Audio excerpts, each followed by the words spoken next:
Next நேயர்களுக்கு என்னோட அன்பான வணக்கங்கள். இன்னைக்கு குரு பயிற்சி குறித்து பேச போறோம். அதை பேசுறதுக்காக என்னோட ஒரு ஃபேவரட் ஆஸ்ட்ராலஜர் வந்திருக்காரு. வாழ்க நலமுடன் ஜோதிடர் TJ சுந்தரபாண்டி அவர்கள் தான். வணக்கம் சார். வணக்கம் மேடம். எப்படி சார் இருக்கீங்க? சூப்பரா. எனக்கு உங்களை சந்திக்கிறதுல ரொம்ப மகிழ்ச்சின்னு சொல்லலாம். நம்ம நேயர்களுக்கும் அப்படிதான் இருக்கும். இந்த குரு பயிற்சி நம்ம நேயர்களுக்கு எந்த மாதிரி பலன்கள் கொடுக்க போகுது, எந்த மாதிரி நல்லதுகள்லாம் கொடுக்க போகுதுன்னு தெரிஞ்சுக்கலாமா சார்? பொதுவாகவே பாத்தீங்கன்னா நவ கிரகங்களில் சுப கிரகம் தான் குரு பகவான். ஓகே. இப்போ சனி பயிற்சியானா ஒரு பதட்டம் இருக்கும், அதே போல் ராகுகேது பயிற்சியானா ஒரு பதட்டம் இருக்கும். ஆனால் குரு பயிற்சி ஆனால் மட்டும் எல்லா ராசி என்பதுமே பாடி நமக்கு இனிமேல் நல்ல காலம் பிறக்க போகுது. அதை நம்ம முன்னாடிலாம் பார்த்தீங்கன்னா சுடுகாட்டு பூஜை முடிச்சுட்டு வந்துட்டு சடுகுடாரங்களாம் நைட்டு ஒரு 12:30 மணிக்கு மேலே நல்ல காலம் பிறக்க போகுது, நல்ல காலம் பிறக்குன்னு ஒரு சடுகுடு சவுண்டு கேட்கும். ஸோ அப்போ அவங்க சொன்ன வார்த்தைகளை ரொம்ப கவனிப்பாங்க முன்னாடி. இப்போ அவங்களாம் வர்றது கிடையாது. ஸோ அதுக்கடுத்து இப்போ என்னென்னா குருவை தான் ஃபஸ்ட்டு எடுத்துக்கிறோம்.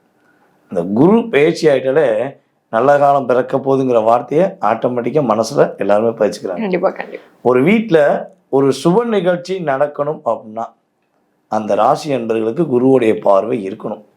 குரு பார்வை கோடி புண்ணியம் அப்படிம்பாங்க. ஸோ அப்படிப்பட்ட நம்மளுடைய நவ கிரகத்தில் சுப கிரகமான குரு பகவான் இந்த வருடம் ரொம்ப ரொம்ப ஒரு விசேஷமாக இருக்க போகிறோம். அதாவது ஒவ்வொரு வருடமும் ஒரு பயிற்சியாகி தான் போய் ஒரு ராசியை விட்டு இன்னொரு ராசி. ஆனால் இந்த வருடம் மட்டும் என்ன பண்ணுறான்னா 12 வருஷத்துக்கு ஒரு முறை வருகின்ற கடக ராசிக்குள்ள நுழையிற. சிறப்பான குரு பயிற்சி. ஆமா, ஒரு உச்ச குரு. அதாவது கடகராசியில தான் நம்ம குருபம் என்ன பண்றாருன்னா உச்சம் அடைகிறார். அப்ப வில் பவரா உட்காந்து என்ன பண்றாரு, உனக்கு என்ன தேவையோ என்னுடைய பார்வை மூலமா உனக்கு கொடுக்குறேன், எது உனக்கு கிடைக்கலன்னு நீ நினைக்கிறியோ அதை உனக்கு அற்புதமா கொடுக்க போறேங்கிறத தன்னுடைய பார்வை மூலமாக குரு பகவான் நம்முடைய நேர்கள் அனைவருக்கும் உறுதியா கொடுப்பார் என்பது நிச்சயம். கண்டிப்பா சார். சார், பாடி ஸ்ட்ராங் பேஸ்மெண்ட் வீக் அப்படின்னு சொல்லுவாங்கல்ல, வடிவேலோட சாரோட ஒரு ஃபேமஸ் டைலாக். அந்த மாதிரிதான் எல்லாத்துலயும் ஸ்ட்ராங் தான்ப்பா, ஆனா நீ கொஞ்சோண்டு பாசத்தை காட்டிப்பாரு, இல்ல பிரச்சனையா நான் இருக்கேன்ப்பா உங்களுக்கு, நாங்க இருக்கோம் அப்படின்னு நிறைய டைலாக் சொல்லிட்டே போலாம் இவங்களுக்கு பெருசா. அப்படிப்பட்ட மீன ராசினியர்களுக்கு இந்த குரு பயிற்சி எப்படி சார் இருக்கு? அதாவது பொதுவாகவே நீ சொன்ன மாதிரி மீன ராசியில சுக்கிரன் உச்சம் பெறுகிறார், புதன் வலிமையில் இருக்கிறார், குருவுடைய வீடு. அப்ப சொந்த புத்தியில செயல்பட்டாங்கன்னா வெற்றி உண்டு. மற்றவங்களுடைய விஷயங்களை மனசுல வச்சுட்டு இவங்க அதை யோசிச்சுக்கிட்டே இருந்தாங்கன்னா தோல்வி கண்டிப்பா உண்டு. தோல்விங்கிறத விட போராட்டம் அதிகமாகும். யாரையும் நம்ம தோல்வி சந்திப்பாங்கன்னு சொல்லக்கூடாது. பொதுவாகவே போராட்டம் அதிகமா இருக்கும்.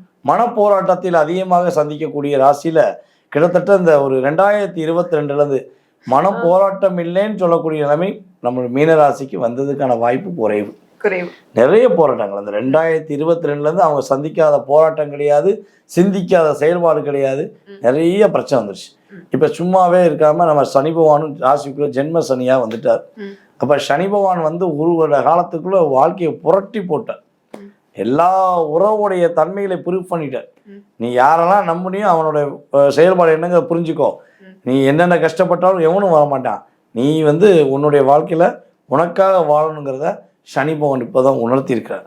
ஆனா உணர்த்தினாலும் இவங்க இன்னும் அந்த நிலையான தன்மைக்கு போக முடியும். ஸோ அது போகணும்னு எதிர்பார்க்கிற ஒரு சிந்தனையோடு இருக்கக்கூடிய நம்மளுடைய மீனராசி என்பவர்களுக்கு ராசிக்கு 4ஆம் இடத்துல இருக்கிற குரு பகவான் ராசிக்கு 5ஆம் வீட்டுக்கு போறார். குரு இவங்களுடைய ராசியின் அதிபதி தான். அவங்களே என்ன பண்றாரு, அவரே 5ஆம் இடத்துல போய் உச்சம் அடைகிறார். 5ல குரு கெஞ்சிலாம் கிடைக்காத நம்மளுடைய நம்ம தீபம்மா சொல்லுவாங்க பார்த்தீங்களா, அதே மாதிரி அடிக்கடி சொல்லுவாங்க நம்ம தீபம்மா. ஸோ அதே மாதிரிதான் 5ல குரு அமர்ந்து அமர்க்கலமான வாழ்க்கை நம்மளுடைய கும்பராசி என்பவர்களுக்கு எப்படி கிடைச்சிச்சோ அதே மாதிரி மீனராசி என்பவர்களுக்கும் கிடைக்க போகுது. ஆமா, நிறைய மாற்றங்கள் மீனராசி ஒரு மிகப்பெரிய முன்னேற்றத்தை கொடுக்க போறார். Okay sir. இப்போ எனக்கு இந்த தொழில இருந்துட்டு தான் சார் இருக்கு, ஆனா எனக்கு புதுசா ஒரு தொழில் மாற்ற பயமா இருக்குன்னு நிறைய பேர் நினைப்பாங்க. அவங்களுக்கு என்ன சார் சொல்லுவீங்க? அதாவது பயம் ஏன் வந்துச்சு அப்படின்னா சனி பகவான் ராசிக்கு இருக்கிறனால செய்வோமா வேண்டாமா ஒரு பதட்டமான சூழ்நிலை இருப்பாங்க. ஸோ அந்த பதட்டத்தை நீக்கக்கூடிய ஸ்தானத்தை சனி பகவான் ஏற்கனவே பார்த்துக்கிருக்காரு. 10ஆம் இடத்தை சனி பகவான் தன்னுடைய பார்வை மூலம் பார்த்துருக்காரு. அப்ப இப்ப தொழில் தொடங்கலாமான்னா கொஞ்சம் நிதானமா தொழில் தொடங்கும், அவசரப்பட்டு தொடங்கக்கூடாது. அப்படி தொடங்கினாதான் தொழிலுடைய அனுபவங்களை கத்துக்கணும், சூட்சமங்களை தெரிஞ்சுக்கணும். அவசரப்பட்டு தொழில் தொடங்கிட்டு மாட்டிக்கிறக்கூடாது. ஸோ தொழில் இவங்களுக்கு முழுமையா தெரிஞ்சா கண்டிப்பா தொழில் தொடங்கலாம், தப்பு கிடையாது.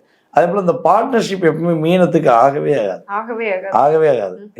நான் நம்பினேன் சார், உயிருக்கு உயிரான நன்மை, எல்லாத்தையும் ஏடிஎம் கார்டுல இருந்து எல்லா கார்டையும் தூக்கி கொடுத்துட்டேன், கடைசியில் எனக்கு கொடுத்துட்டாங்க ஒரு லாக்கு.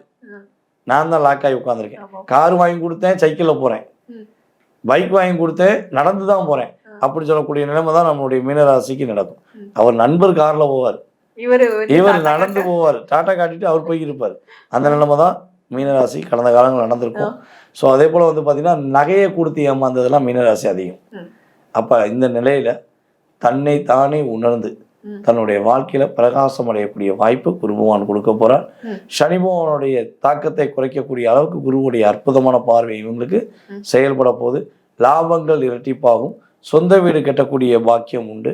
ம். எல்லா விதமான போராட்டங்கள், ம். அது என்னென்ன போராட்டங்கள் இவங்க நினச்சிக்கிருக்காங்களோ ம். அத்தனை விதமான போராட்டத்திலிருந்து விடுபட்டு நம்மளுடைய மீனராசிக்காரங்க வெற்றி பெற போகிறாங்க. திருமண வாழ்க்கையில் கணவன் மனைவி ஒற்றுமையில் நிறைய பிரச்சனை சந்திக்கேன். ம். நான் என்ன சொல்ல நினைச்சாலும் அதுக்கு ஆப்போசிட்டாக தான் என்னுடைய பார்ட்னர் இருக்காங்க.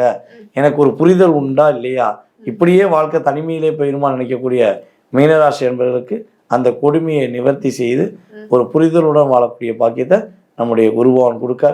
திருமணத்துக்கு வரம் தேடிக்கிறேன் சார், ம். நானும் எல்லா மேட்ரிமோனிலையும் பஞ்சு வச்சிட்டேன், ம். ஒரு காதலுக்கு 3 காதல் பண்ணி பார்த்துட்டேன், கண்டிப்பா. இப்பயா கல்யாணம் முடிஞ்சிருமா அப்படின்னு நினைக்கிறேன்னு சொல்லக்கூடிய ம். நம்முடைய மீனராசி என்பவர்களுக்கு இந்த காலகட்டங்கள் காதல் திருமணம் முடிப்பதற்கான பாக்கியம் அற்புதமாக இருக்குது.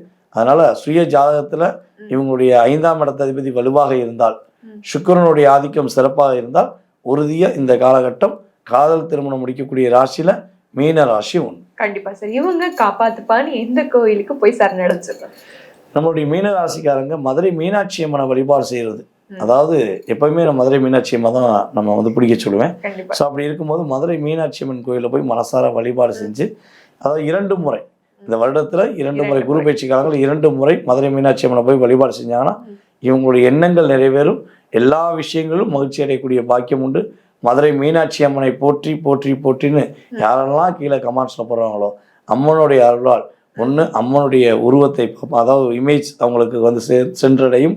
அதே போல் வந்து பார்த்தீங்கன்னா கிளி, மதுரை மீனாட்சியுடைய கையில் வச்சுக்க கிளி அவங்க கண்ணுக்கு படுவாங்க.